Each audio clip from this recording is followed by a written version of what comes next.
¿Qué tal? Bienvenidos a este segundo video en modo vacaciones, esta vez para relacionar los temas que vamos a tratar con lo que nosotros llamamos el juicio de las redes. Tenemos 3 o 4 asuntos, creo que son todos importantes. Uno relacionado con Guillermo Rigondó, hay detalles y aspectos con los cuales quedaba todavía por manejarlos a título informativo, queremos traerlos a la palestra pública. Les quiero hablar de Errol Spence, ha surgido una información muy importante desde el punto de vista de que nos permite entender cómo funciona este mundo del boxeo y lo que abre de opciones para que existan malas cosas, más allá de que les voy a hablar de una buena cosa, ¿no? Esto tiene que ver con la Comisión Atlética del Estado de Nevada. Y también les quiero hablar de la Asociación Mundial de Boxeo, mirada desde un par de ángulos, porque en estas últimas horas hubo muchas novedades importantes. La primera la tenemos aquí, vamos a tener estos juicios de las redes, vamos a tener algunos tweets y unas capturas de pantallas aquí a mi costado,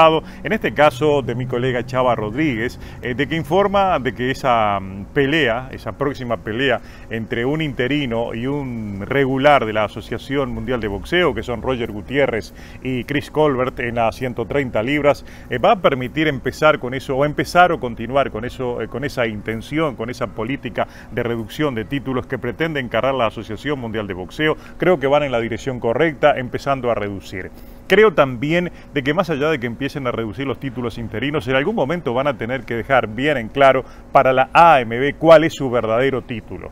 Porque si bien los supercampeones son considerados como el título principal, la Asociación Mundial de Boxeo nunca lo aclaró. Es decir, este es el principal título y este no. Recuerden ustedes que los títulos de supercampeón son una suerte de homenaje y honor que se le brinda a los púgiles, pero llegado el momento, al final del día, la Asociación Mundial de Boxeo en ningún momento nos ha dicho a todos: olvídense de los otros títulos, este es el principal. Y eso tienen que aclararlo, porque se dan situaciones un poco complicadas que nos llevan a pensar, por ejemplo, de lo que sucede con Canelo Álvarez en las 168 libras, donde es el campeón. Nadie duda de que es el campeón legítimo, pero es un supercampeón. Y en este último tiempo ellos colocaron, mediante ascensos, mediante una situación bastante confusa, colocaron como campeón regular a David Morrell, el cubano. Un David Morrell que está siendo contestada su situación por una demanda presentada por el equipo de Mario Cázares, y por el otro lado está aquello de que todavía no sabemos si va o no va esa pelea ordenada contra John Ryder. Con todo este lío que hay, no sabemos si al final esa pelea va a salir o no va a salir, no se ha dicho nada hasta este momento. Entonces, esa es una cosa que tiene que aclarar, pero eso no quita de que esto que está sucediendo a nivel de la AMB es una buena noticia, porque vean ustedes lo que ha sucedido en estas últimas horas. Aquí les cambio la imagen que tengo al costado, voy a una de un tuit de Benson, donde se realizó una encuesta fundamentalmente entre seguidores. Cualquier sonido que ustedes escuchen, miren que estoy al aire libre, pueden escuchar desde sirenas por aquí cerca, algunos niños gritando. Esto es vacaciones, ¿verdad? Por eso no se asombran por cualquier sonido que escuchen, ¿no? Les decía de que Benson hizo distribuyó allí en sus cuentas una encuesta. Yo tomé esa captura de pantalla cuando iban ya más de 5.000 votantes, todos ellos de origen anglo, evidentemente.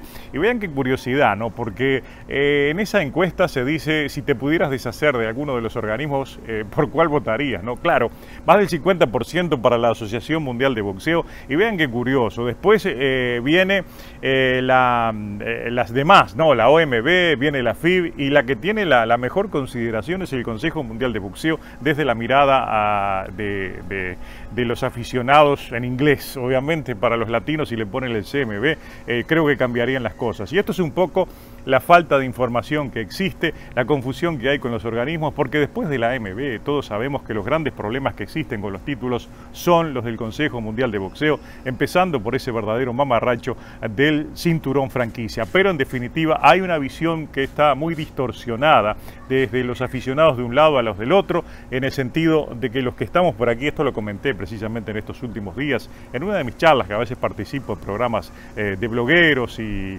y con comunicadores de boxeo en las redes sociales, y precisamente yo citaba eso. Todos nosotros tenemos una visión muy precisa sobre los organismos que tenemos aquí en la zona. Me refiero al CMB, que está en México, la AMB, que está en Colombia y Panamá, y obviamente la Organización Mundial de Boxeo, que está en Puerto Rico, pero la FIB como que la tenemos alejada. Sin embargo, vean, me sorprende que la FIB ocupe un lugar digamos, no el principal lugar en los organismos más confiables, ¿no? Pero en definitiva, quien tiene la posta en los problemas es la Asociación Mundial de Boxeo, y está comenzando a resolverlos. Ojalá que lo pueda hacer por la necesidad que tenemos de que los organismos funcionen de manera coherente y orgánica, porque el boxeo en definitiva desde hace muchos años depende precisamente de lo que hagan los organismos. Y la AMB es muy importante, más allá de todos sus errores y todos los verdaderos horrores que a nivel institucional ha provocado en este último tiempo. Tenemos claro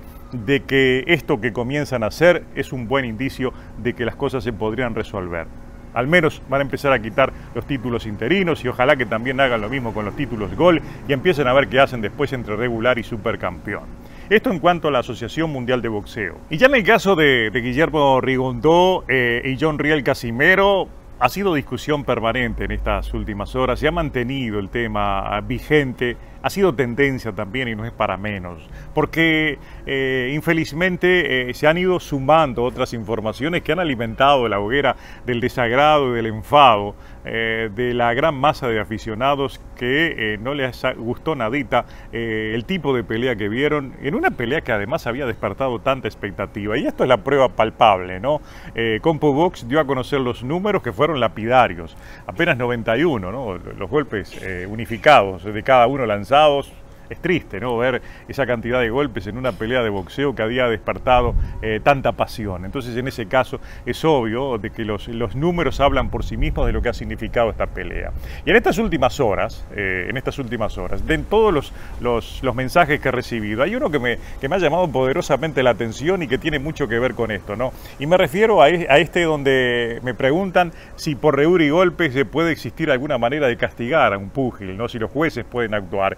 Y en realidad no creo que exista. Yo no conozco a ningún momento de los reglamentos que pueda ser adaptado a una suerte de castigo. Pero todo esto me trae a la memoria lo que sucedió en aquella pelea de Rigondó con Joseph Agbeko, que más o menos tuvo estas mismas características. Los dos estaban indecisos. En el caso, por ejemplo, de Agbeko, no lo perseguía, se quedaba esperando que viniera, que tomara alguna iniciativa a Rigondó. Rigondó hacía lo mismo, los dos se miraban, y hay un momento en el que Benji Esteves, que era el juez de esa pelea, les pide que por favor se lance. Entonces los alienta, los anima, como que ya él también terminó en un momento perdiendo la paciencia, ¿no? Entonces eso es apenas una anécdota, pero que pinta realmente una respuesta a esto que me preguntan, que yo no tengo respuesta para esto, ¿verdad?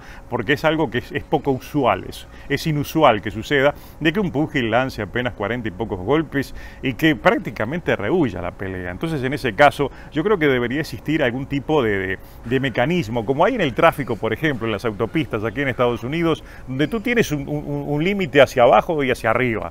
Si vas demasiado despacio, te van a castigar por ir despacio. Si vas demasiado rápido, te van a castigar también. Entonces, en ese caso, debería existir algún tipo de reglamento. Es bueno que hagan este tipo de preguntas, ¿verdad? Pero claro, también el tema de Rigondó nos plantea replantearnos la discusión sobre elusivos contra agresivos, y quizás, esto es lo que yo propongo, quitar el ejemplo de Rigondó del tema de los elusivos, porque hay muchos elusivos, hay muchos boxeadores técnicos que no dejan de lanzar golpes, ¿no?, porque los números también hablan por sí mismos. Yo creo que el caso de Rigondó se escapó inclusive dentro de esa discusión. Podemos dejar afuera al caso de Rigondó, porque realmente si lo utilizamos mata cualquier otro argumento en defensa de la esgrima boxística, y realmente la esgrima boxística es parte del arte de boxear y ganar peleas, como lo hizo por ejemplo un Floyd Mayweather, que muchos lo utilizan diciendo que Mayweather ha hecho lo mismo que Rigondó. Yo creo que no hay comparaciones, porque también en algunos tweets, en algunos posteos,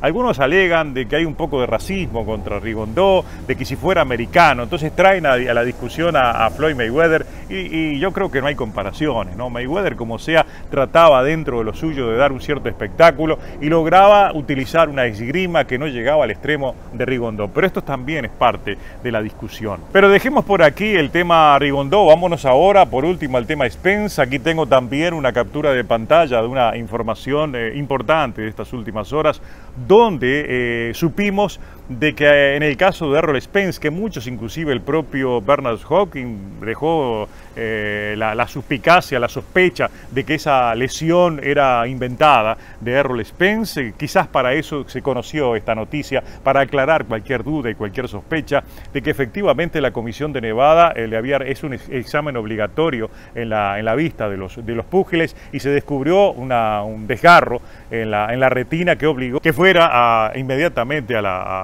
fuera sometido a una operación Errol Spence, que impidió evidentemente su pelea contra Manny Pacquiao. Más allá de que él quería ser operado después de la pelea, no se lo permitió Nevada, y esta es una buena noticia, pero al mismo tiempo nos deja sobre la mesa una mala noticia, porque esto también viene a traer a la discusión del tema las potestades que tiene la ABC, que es la Asociación de Comisiones de Boxeo de los Estados Unidos, que está incidiendo mucho en lo que está pasando con la AMB, pero que no tiene ningún poder para unificar los criterios. Y vean ustedes que esto de Nevada lo que nos confirma es que los criterios son totalmente independientes en todas las comisiones de los Estados Unidos, porque aquí lo vemos, lo que sucede en Nevada no está previsto que suceda en las otras comisiones de boxeo, es decir, no todas tienen este examen previo. Lo mismo sucede, me imagino, con exámenes relacionados, por ejemplo, con golpes en la cabeza, donde muchos boxeadores sufren días previos golpes, traumatismos, y muchas veces llegan a las peleas sin tener precisamente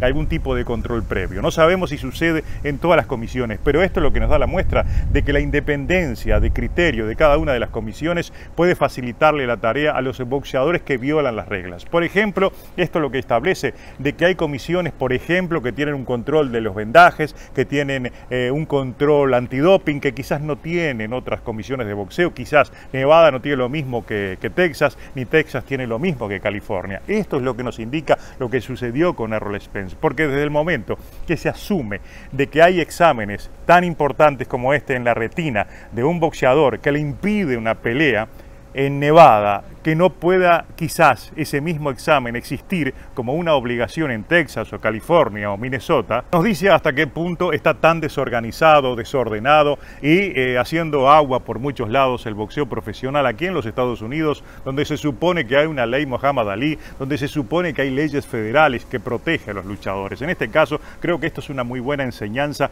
de que las cosas, cuando aparentemente están bien, por detrás también están mal. Y esto es lo que nos indica lo que sucedió con Errol Spence. Pero así están las cosas en esta semana, donde vamos a tener el sábado la pelea entre Manny Pacquiao y Yordenis Ugas. Seguramente en el transcurso de la semana les voy a empezar a dar algunos comentarios sobre esa pelea. De todas maneras, les voy a dejar el enlace en este video a la previa principal, donde analizo las posibilidades y el pronóstico para esa pelea del próximo sábado, que es lo más importante que tenemos esta semana. Yordenis Ugas contra Manny Pacquiao. También por ese lado la Asociación Mundial de Boxeo va a seguir resolviendo sus graves problemas.